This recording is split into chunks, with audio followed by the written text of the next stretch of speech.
Okay, good morning. Welcome to Physics with Keith. It is 10 o'clock on the 3rd of October, and this is our live tutorial session. Hopefully it'll take about half an hour. Hopefully it won't go on quite so long as last time, because I'm afraid I've got a habit of rambling too much. This week you're not going to need a calculator. There aren't any calculations to do. I can see that already Teddy and Freya and somebody calling themselves No have dropped a little message. Oh, it's Lex. Dropped a little message just to say hello and to let me know they're there, which is great. So that's at least 3 of you. That's super. And I can see there's actually quite a few more people watching live. So a little reminder, this is a live session. And you can see there's the little chat thing here where everyone's messages are appearing. So please keep it clean, because that's embedded in the video.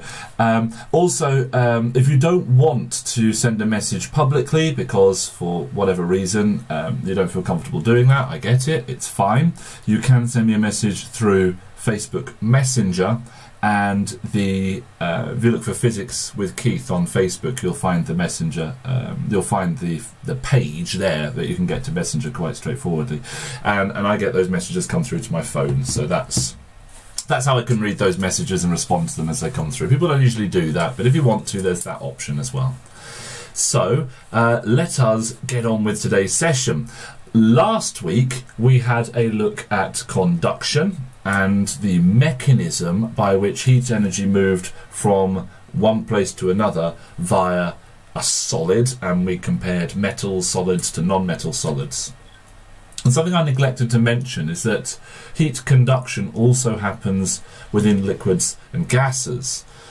Within gases it happens far less, should we say. The conductivity of a gas, so the rate at which heat can be transferred for a gas, is far lower. For a liquid and a solid it's pretty high. So we're now going to move on to the next 2 heat transfer methods, and if you are an IGCSE student, then you will also have a 4th heat transfer method, which doesn't crop up if you are a GCSE student. I think the Cambridge IGCSE has this 4th heat transfer method, which I won't cover today, but I will cover it in the future when I talk about latent heat. So now's not the day for that. We're just going to do the basic 3, finishing off the basic 3 today. We've already done one of them.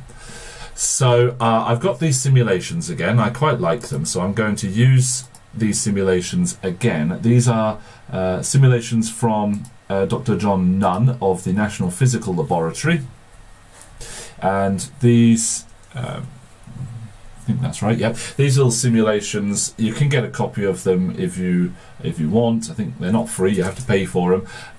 But he's given me permission to use them in these videos, so that's what I'm going to do. If you want to get more details, you can Google National Physical Laboratory or VPL, the Virtual Physics Laboratory, and there's a website there. But I'm not affiliated with them, I'm just promoting it because he gave me permission to use them. So here we've got a glass tube which is shaped into this closed loop, and there's an opening at the top. So that's the setup we've got there, a tube of glass. And what I do is I fill this glass tube, which is all the way around, I fill it with water. And in this particular simulation, you can see there's these bits in the corners. I don't really know what that's all about. The one I've got at school just has, in fact the one we had in my old school as well, just had glass. So this would just look like a glass rectangular shaped tube. And you drop, it says here solid dye, you drop something like potassium permanganate or something, some sort of solid dye into the water. And of course the dye starts to dissolve, and so wherever the water moves to is where the dye will move to, and we'll be able to see if the water flows at all. And the only reason it's open at the top is so you can drop the dye in and you can pour the water in and so on. And I've got these 2 Bunsen burners, one under each side, and we're going to do a little bit of an experiment. So what I'm going to do is I'm going to light the left-hand Bunsen burner. And I want you to tell me what you think is going to happen next. What would you observe happening when I light the left-hand side of the Bunsen burner? What do you think?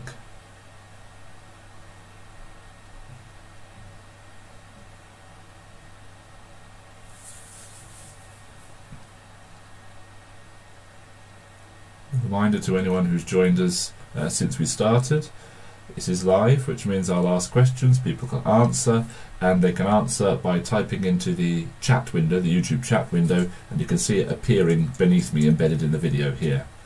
So I can see Lex has said that the dye would flow to the right. I can see that Teddy has said the water starts to move due to evaporation. So let's get to the bottom of what's happening then. The dye, you are going to see it flowing or moving. Really, that's because the water is flowing and the dye is showing you where the water is. So if I light this Bunsen burner, that's exactly what we see. You can see little flecks of dye starting to drift to the right, which I think was exactly what you all predicted. So that's good. But we need to know why. Why is it that? Sorry, 1 second. Sigourney, what's up? Can you show me your spelling afterwards? I'm live to the nation right now. Okay. Sorry, that was my daughter wanting to show me her spelling. She's very proud of it. She can show me later. So I've got some Bunsen burner underneath here, heating up the water, and now we can see the dye is flowing around in this clockwise direction. Do you know why? And I'm interested to see what you're thinking, and you're allowed to make mistakes here. This is the internet, no one cares if you make mistakes. So let me know what you're thinking. Why is it that the dye is flowing when the flame is under the left hand side? Any thoughts?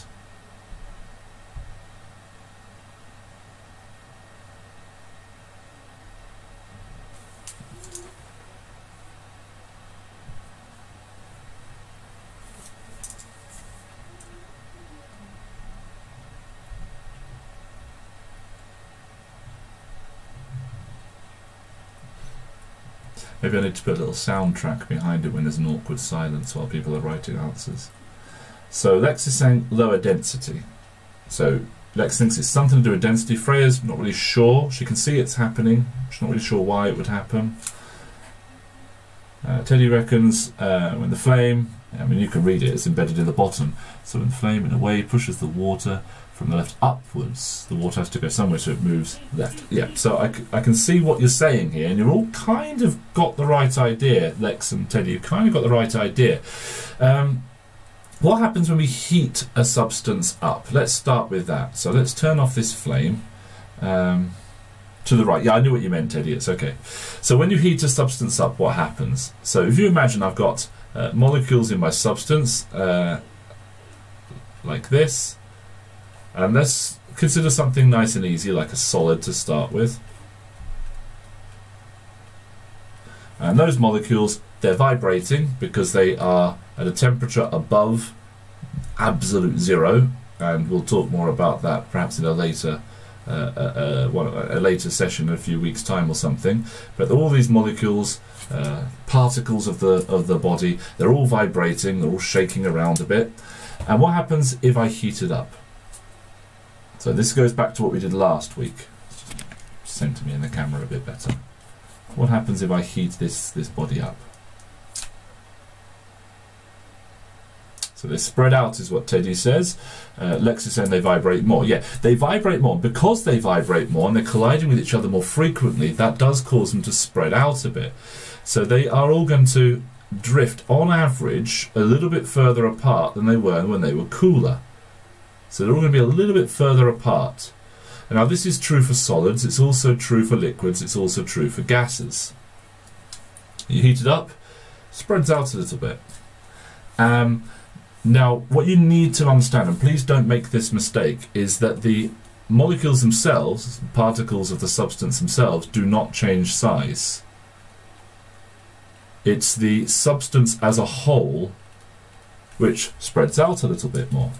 So if we consider some volume, maybe a volume like this, and I've just drawn it as a green square here, so I just plop a volume down and I count how many particles are in it. Maybe I've got 4 right now or something like that.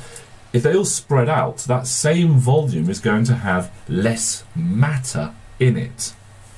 Now what quantity do we use to measure the amount of matter we've got in a body? What's the technical name for the quantity? And quantity, remember, in physics just refers to something that you can measure. I'm not after the number. I just want to know what we call the quantity of matter. If this quantity is bigger, I've got more matter. So Freya says moles. That is one way of quantifying matter, counting the number of molecules and dividing it by Avogadro's number, so the number of moles. But there's another way of quantifying matter. So you're not incorrect, Freya. You are right, but it's not the one I was after. So Lex has given me a unit, grams.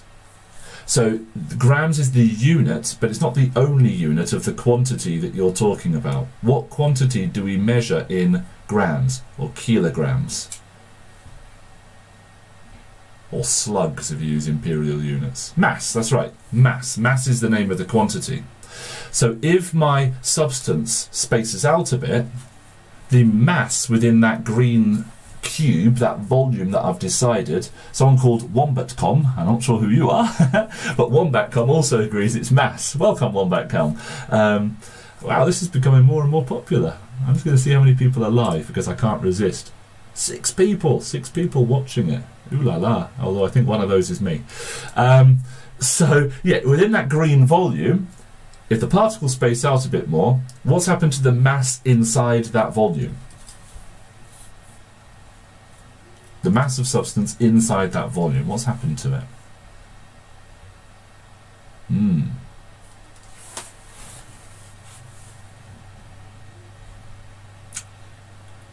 So Teddy thinks that as the molecules space out for the same volume, when everything's spaced out, the mass inside the volume increases. Lex thinks it stays the same. I wonder what Wombatcom... I wonder what... okay, Freya thinks it stays the same as well. Wombatcom thinks it's decreased. So there's a lot of different answers there. And Wombatcom is correct. Within that volume, there's less matter. Because I haven't changed the volume. I'm picking some arbitrary volume. I'm imagining a box. And I've got stuff floating around. Maybe it's a gas and it's all floating around. Maybe it's a solid and there's a lump of stuff. But I've got some volume. And then as the substance expands, I'm not expanding that imaginary volume. I'm keeping the same imaginary volume. So the stuff that was in the volume, as the substance expands, can leave that volume. It goes outside that volume. If you follow the red arrows on this diagram, if I were to grab these molecules and start spacing them out a bit more, and I was to do the same thing with, okay, so there's a bit of it in that box. Well, now it's not in that box anymore. So you can see the number of particles in that box. It's going to go down as everything spaces out, but it's going to take me far too long to do this particle by particle. So I think I'm going to quit while I'm ahead. That, and I think OneNote has just stopped working on me, which is a frequent problem. So the mass within this box, it does indeed go down. I'm going to just briefly restart OneNote because it's died on me, so stand by. The mass divided by the volume, what's the name of that quantity? Have you ever learned it before? Maybe when you were studying Key Stage 3 physics, or when you were revising something else. Maybe if you're in year 11, you may have done it in year 10 or something like that. What's the name of mass divided by unit volume? Okay, Freya says density.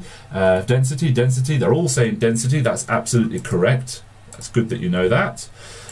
So if the amount of mass in my set volume has gone down, my density has gone down.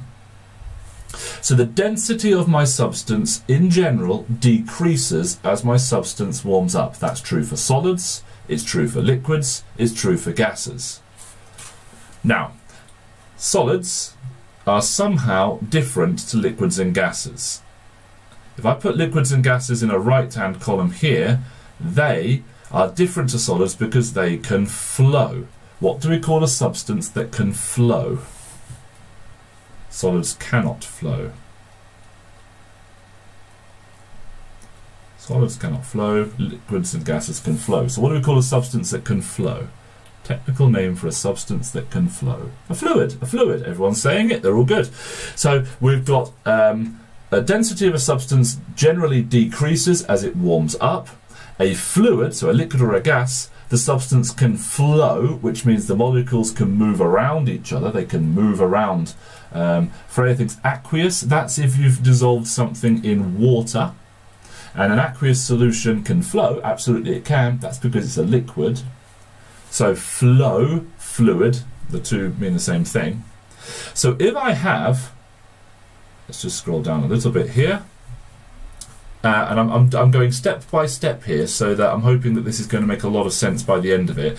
If you think I'm going painfully slow, my apologies, but I think it's worth doing.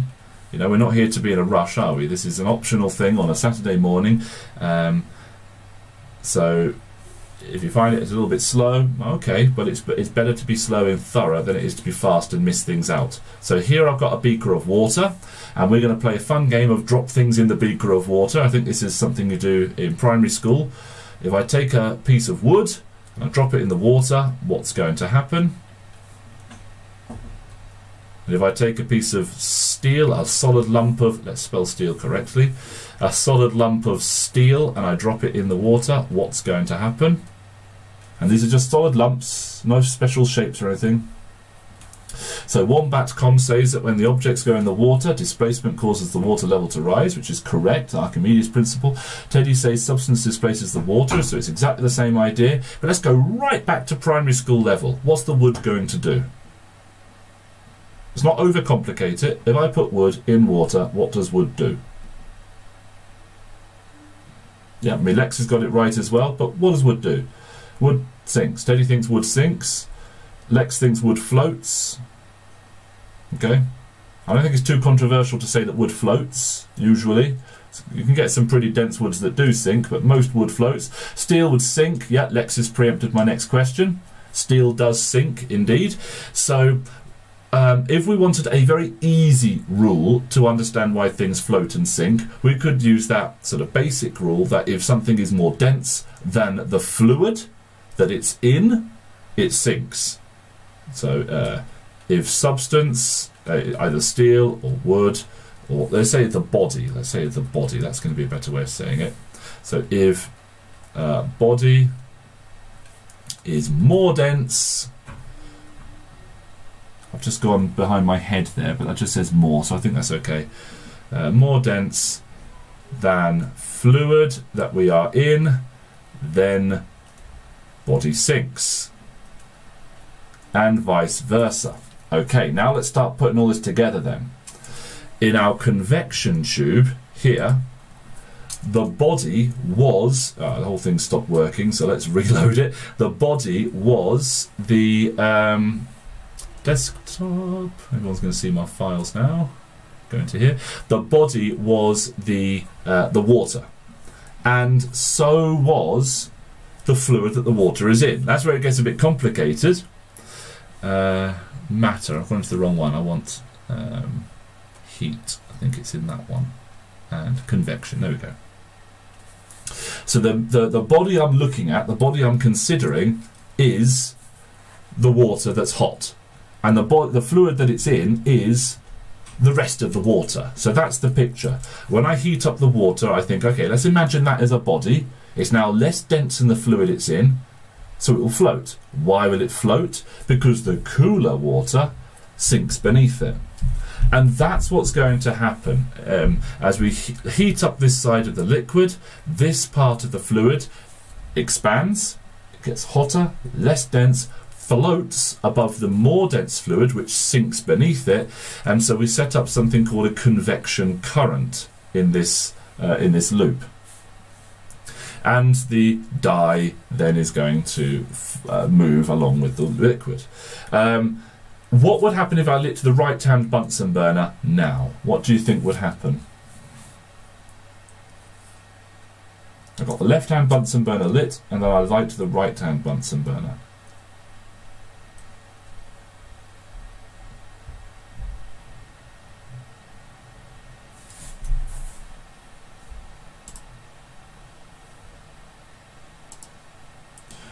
The dye would be still. That's a good answer. I like that answer. The flow would slow down and eventually stop. I mean, these are all great answers, so let's watch what happens. The flow slows down, the flow stops. So you both got it. All three of you got it. Lex, Wombat, Convection, there'd be no flowing of the dye. These are good answers. The dye, no dye will move from Teddy. These are good answers. Why? Why does everything stop moving?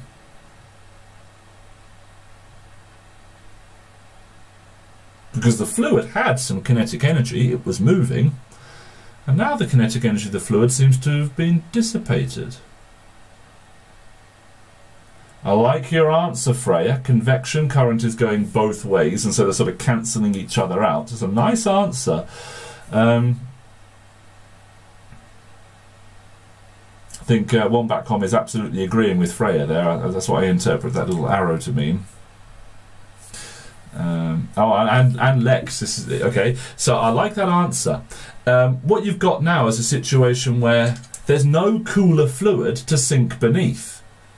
If you imagine there's cooler fluid over here, tries to sink underneath there, but there's no fluid to replace it, so it can't. So there's no route for cooler, more dense fluid to sink beneath the warmer, less dense fluid. So the warmer, less dense fluid floats up from both sides.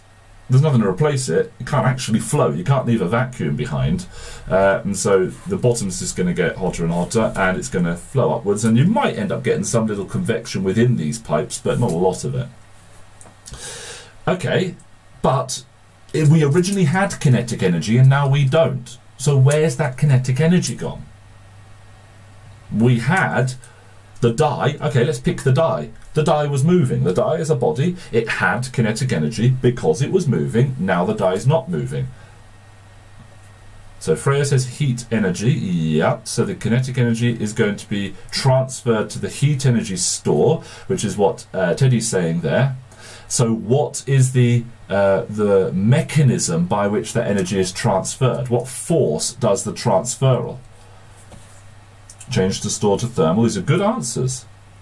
So what force is taking that kinetic energy, that nice organised motion of the dye, and then making it disorganised motion, thermal energy? What force is doing that?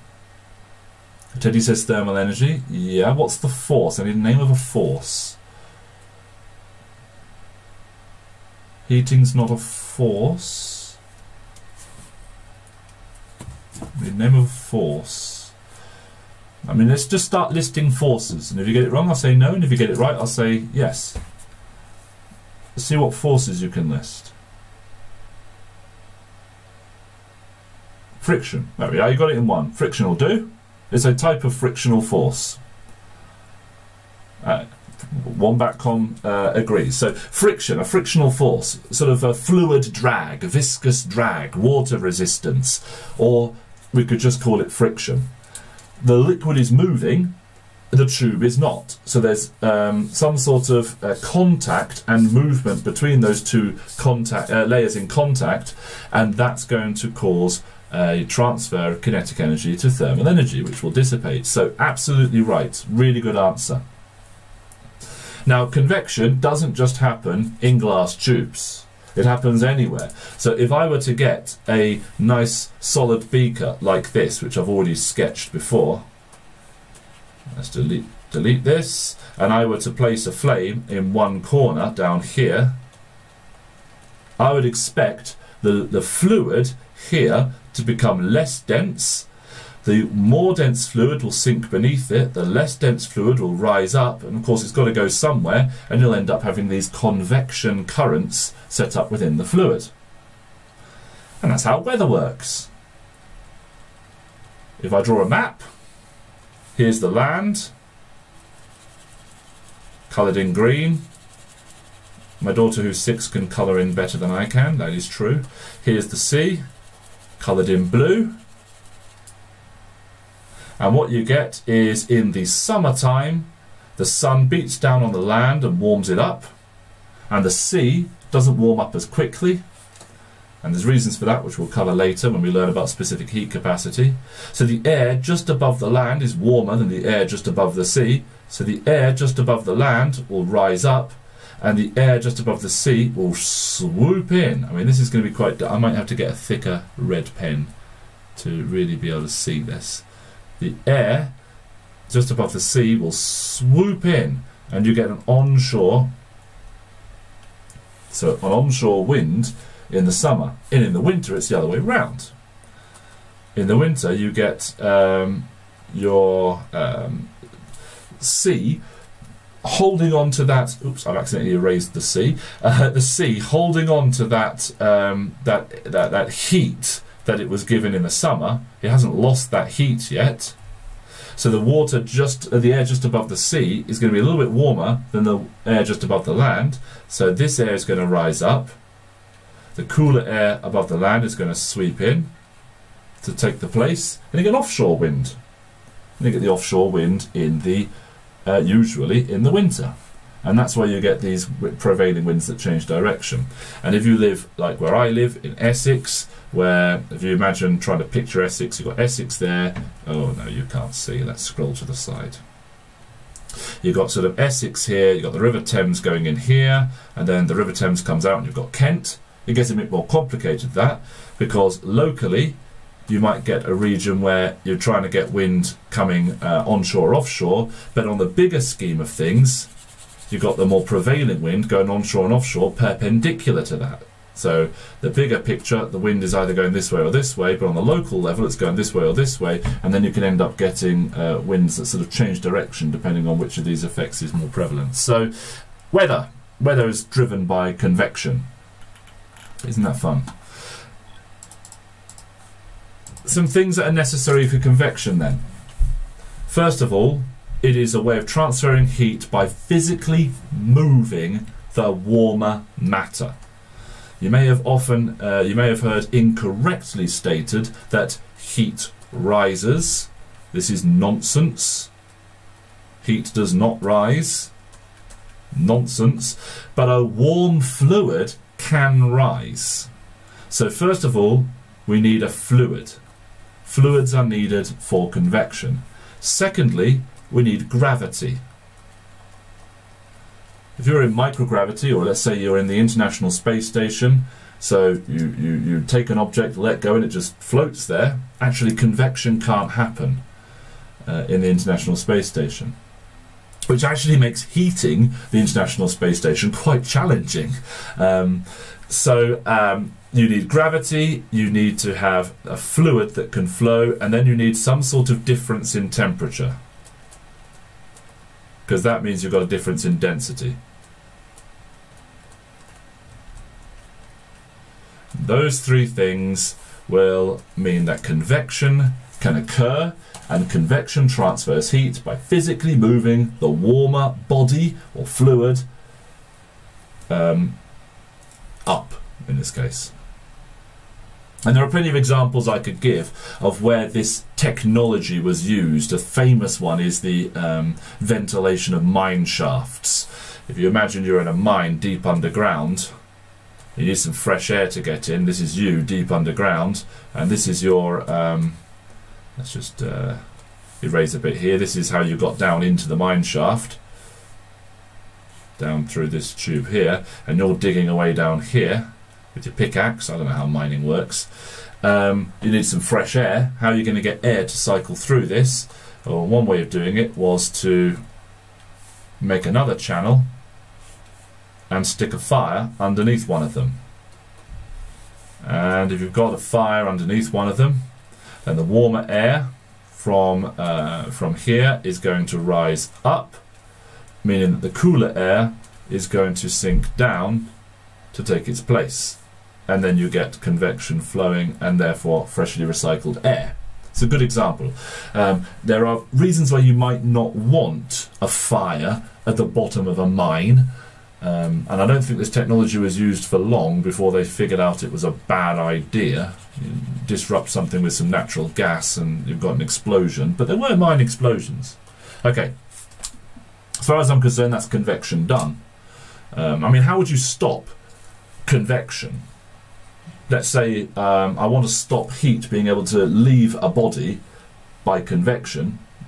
How do I do that? How do I stop convection happening? Any ideas?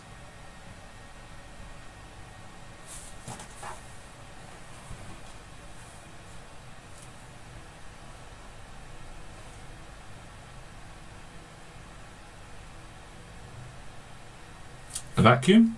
Yep. If you've got no matter, you've got no convection. But let's say I have got matter. Let's say I've got a fluid, maybe it's air, and I want to keep it warm. I want a region of warm air. Let's just draw a little diagram. I want a region of warm air here. And of course I'm surrounded by lots and lots of other air. And I know that eventually that warm air is going to move upwards, and I want to keep the warm air down there. So what can I do? So we've got insulation from Freya.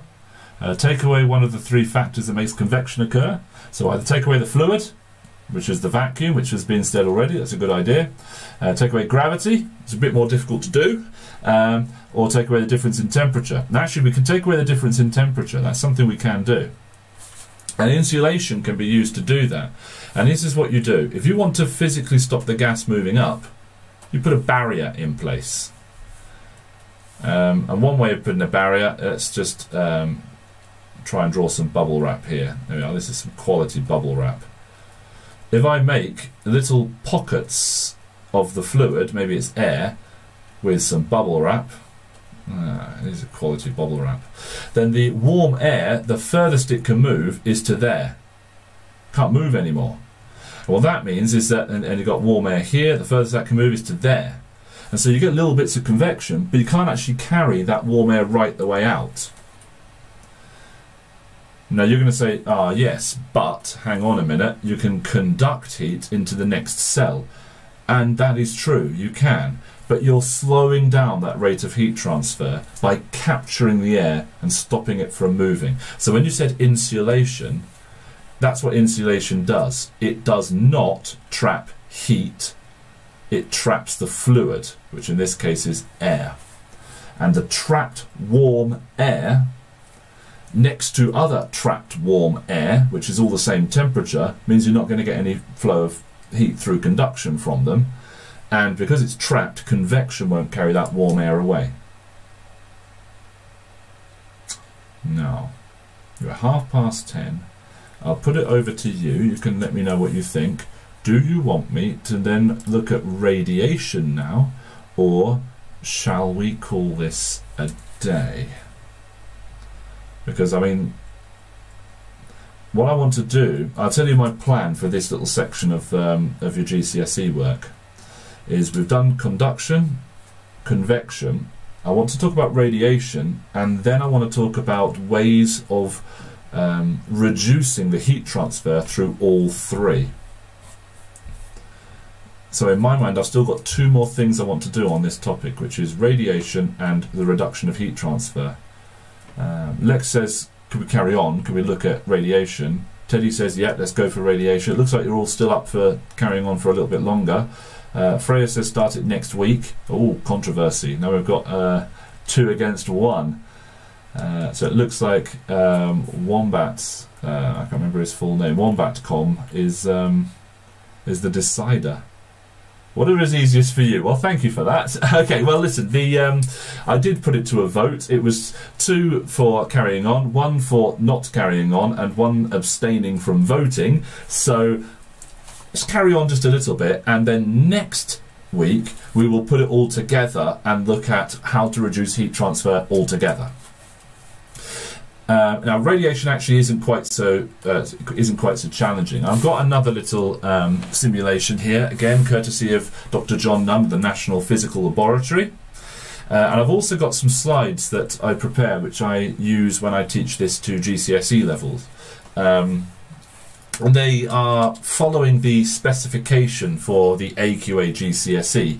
So if you're doing IGCSE, they may not be exactly applicable, but the main thing is I wanted some nice pretty pictures when I teach, and here they are. So that's what this is here for. If you want a copy of this, drop me a message on Facebook Messenger. I'm very happy to send it through to you. I don't have a problem with that at all. So heat radiation is infrared radiation. That's the first thing you have to realise. It is infrared radiation. So infrared radiation is part of the electromagnetic spectrum. Radio waves, microwaves, infrared, visible light, then it goes to, let's get this right around, ultraviolet, X-rays and gamma rays. Radio waves, microwaves, infrared, visible light, ultraviolet, X-rays, gamma rays. And that's in order of increasing frequency and increasing energy. And if you don't know what these terms are, because you haven't really looked at waves or electromagnetic waves yet, it doesn't matter. But infrared radiation is a part of this spectrum which includes visible light. In the same way as potato salad and jacket potatoes are both potatoes, but one is hot and one is cold, and of course we all know roast potatoes are supreme. Electromagnetic radiation also has, and chips don't count, they're not vegetables anymore, but electromagnetic radiation has a spectrum as well, and infrared radiation is part of that, and that is what heat is. Now what do I mean by this? I mean that a body which is at a higher temperature emits more infrared radiation than a body that is at a lower temperature. Okay? Now, your higher temperature body could be any temperature above what we call absolute zero. Remember what temperature was. We've mentioned this before. The average kinetic energy per molecule per degree of freedom. Don't worry about that. There's a minimum amount of kinetic energy each molecule can have, which is zero. You can stop them. Actually, you can't, but you can try. There's a theoretical minimum. The molecules in your substance can stop moving. And you can't make them go any slower than that. So there is a minimum temperature you can reach. And any temperature above that, the body will emit infrared radiation. It just gives it out. Just gives out infrared radiation. Now, if you want to know why, I'm afraid I'm going to have to go into some quite complicated A-level physics, and now probably isn't the time for that. So, infrared radiation is heat. That means that warmer bodies actually give out more infrared radiation than cooler bodies. And I've got a lovely little sketch here that tries to make this clear, a little sketch of a graph. Don't worry so much about the scale. You've got the temperature down here on the scale where it says 0 units Kelvin. That is absolute zero. You cannot get colder than that. And this is what that equivalent temperature is in degrees Celsius. Now Teddy says, when you talk about temperature in physics, do we go off Celsius or Fahrenheit? Depends. We usually go off Celsius or Kelvin. Kelvin is another unit of temperature which I don't think you've met yet, Teddy, but the interval of the difference in temperature between 1 and 2 degrees Celsius is the same as the difference between 1 and 2 Kelvin. Wombatcom says 0 Kelvin, or about minus 200 degrees, is absolute zero, I think. Yeah, so minus 273 is what we're going to go with for GCSE, and it's pretty good. I know Kelvin from astronomy. Yep, good stuff. Minus 273, well done, Freya. Yep, minus 273 degrees Celsius is equivalent to 0 Kelvin, and 273 Kelvin is equivalent to 0 degrees Celsius. So the size of a degree Celsius and the size of a Kelvin are the same, but the scale is shifted so that 0 temperature is 0 average kinetic energy per molecule, which you can't get any less than that, so it's a sensible scale. Fahrenheit really is a dying unit that's still used in the United States of America and nowhere else, except for some reason the British weather forecast loves to give temperatures in Fahrenheit and lets everyone who is 40 years old or less scratching their head and wondering what they're talking about. At some point they'll stop using it. We've just got to wait for the over 40s to be less bothered about temperature. Okay, so on the y-axis of this sketch we've got the, it's labelled here P, and that's perhaps a bit confusing because it's not actually a power, it's an intensity. But don't worry too much, that's basically how bright the radiation is. How, you know, a bright light compared to a dim light. It's the same thing with infrared. You can get lots of infrared and it's bright. You can't see it with your eyes, but you can feel it on your hands, or very low intensity infrared. And what you can see from this graph is that as the temperature of a body increases, so does the amount, or therefore the intensity of infrared radiation emitted. It increases as well. And that's not the only thing that changes. So that's where this little simulation comes in. This is in degrees Celsius on this scale here, and this is going to show you a piece of metal, hot plate, at that temperature in degrees Celsius, and it at the moment is only emitting infrared, and you can't see infrared. But if I heat it up a bit more, 100 degrees C, still can't see it. If I go up to 200 degrees C, still can't see it. But if I get hot enough, I start to emit, oop, there it is, a little bit of visible red. So if you get something to around 550 degrees C, above 500 degrees C, it'll start to glow red. And if you've ever done anything where you put a piece of metal in a fire, you've seen this phenomenon where something gets hot, it starts glowing red. What happens if I keep increasing the temperature of a body? Something's red hot, but I keep making it hotter and hotter and hotter. What happens?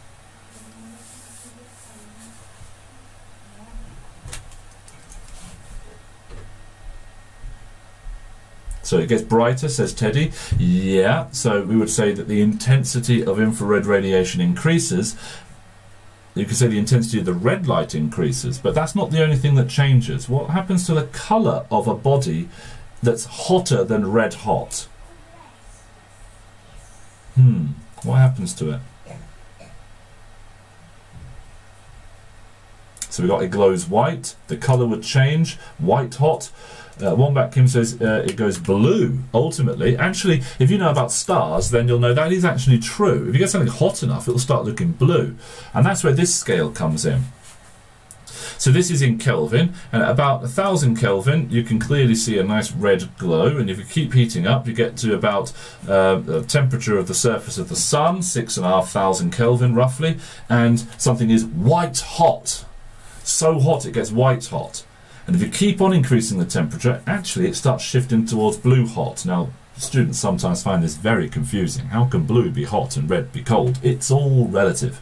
It's maybe the taps where it's labelled red and blue are wrong, but then the cold tap doesn't give out water at 12,000 Kelvin. So it's probably okay.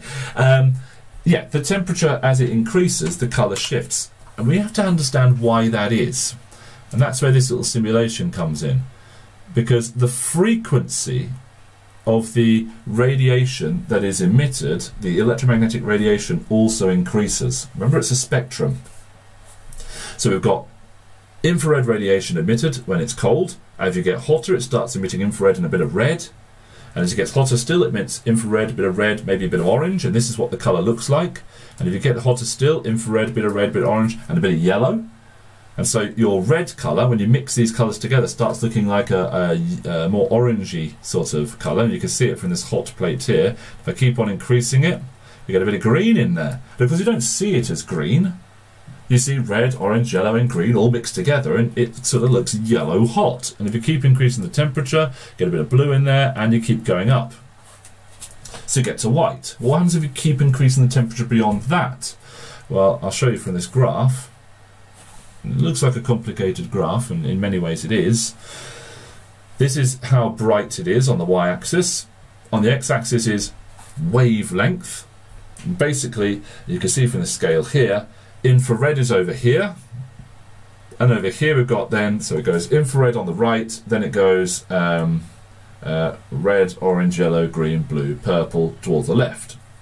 And you can see the peak, which is this dotted line, the peak brightness is moving from infrared towards the red, and eventually that peak brightness will move all the way across, and you'll start getting so much blue light that things will look blue. The peak goes towards there. But you've got to be ridiculous temperatures for that to happen. You know, we're talking really hot stars, the surface of very, very hot stars, to actually see that.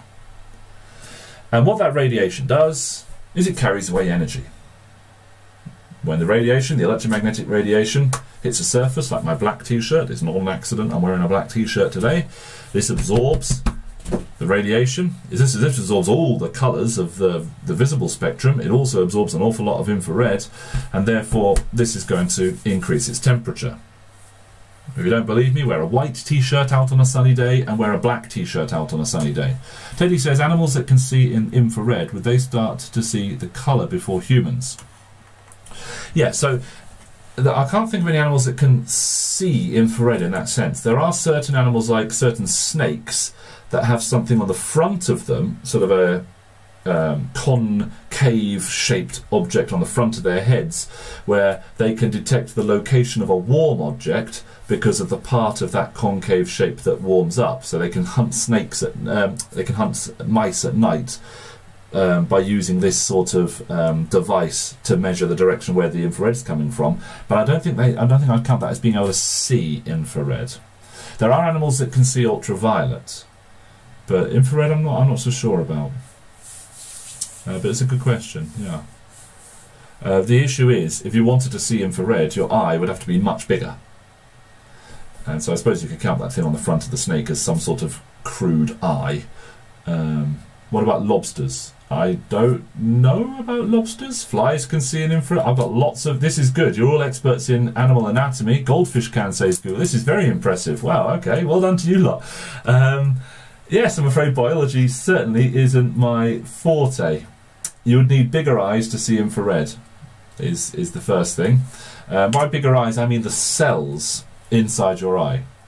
So within your eye, you've got rods and cones. Bats can, you think. Okay, well, bats can detect ultrasound as well. I'm not sure about eyes. The cells within your eye, the rods and the cones that can detect light, they have to be, the size of them has to be compatible with the wavelength of electromagnetic radiation they're detecting. And so if you detect bigger wavelengths of light, you need bigger cells, bigger, I don't know if you call them rods or cones if they're detecting infrared. We can make a new name up for them. But they have to have larger ones of those. So if you want to get the same sort of resolution that we can see with our eyes, with infrared, you'd need much bigger eyes, or you'd be able to see infrared, but the image quality would be much lower because you wouldn't be able to pick out fine details. The proportion of the fly's eyes are huge, which is why they can see infrared. Okay, I mean, that's good stuff. It's good stuff. But as you know, well, as if you didn't know, you're certainly discovering, I know a lot about physics, I don't know a lot about biology, or chemistry, or many other subjects. So yeah, well done for looking that up, and well done for knowing that as well. Where was I going next with this? So ultraviolet, infrared. Ah, yes. So this black t-shirt absorbing lots of light. If I wear a black t-shirt out on a sunny day, it gets hotter than if I wear a white t-shirt out on a sunny day, because the white t-shirt reflects more than it absorbs. Black t-shirt absorbs more than it emits or reflects. Well, actually, the black t-shirt emits more than a white one as well, so the picture gets a bit more complicated. And when we do black body radiation, I'll go into detail about that then. I think that's all I really needed to say. Yeah, I think that's it.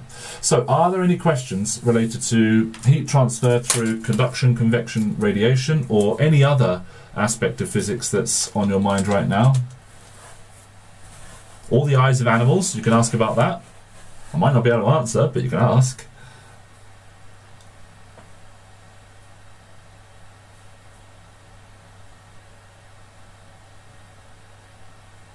No questions? No, you're very, very welcome, Lex. It's a pleasure to do this sort of thing. This is what I enjoy doing, physics.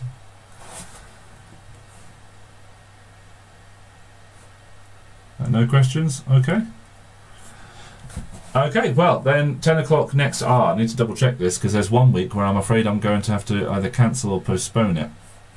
But I can't remember which week that is, so stand by. Let's look at the calendar. Next week is fine. The week after that, on the 17th, I'm not able to do because I'm doing the GCSE Isaac Physics Masterclass, and that runs right over the top of this, so I wouldn't be able to do this then. So Teddy says, when you heat stuff up in a glass tube full of water, does the water stay fluid? Depends how much. I mean, yeah, it will stay fluid, but it depends on how much heat you put in as to whether it stays liquid or starts becoming a gas. But yes, I'd say it stays fluid. It continues to flow within that that glass tube. Does the water stay fluid? Yeah, I would say the water does stay fluid. Yeah, molecules continue to flow past each other. Right, okay, well, it's 10 to 11, so I think that's enough. Thank you very much for coming.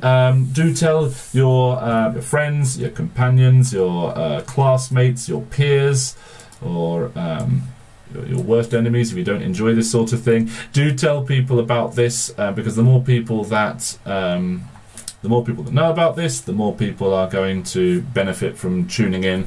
We'll all benefit because of questions, and you could see that today you all told me something about the eyes of bats and goldfish, which is always good fun. Do subscribe if you haven't done already, because that way you get notifications as I go live, when I go live. And also, it's been a bit hectic for this first half term, so I haven't managed to record any more videos, but I do want to record some videos as well, especially for the required practicals, and get those on there, so you'll get notifications when those are uploaded. Other than that, I'm going to say goodbye. Thank you very much for coming. Stay safe, and I will see you next week.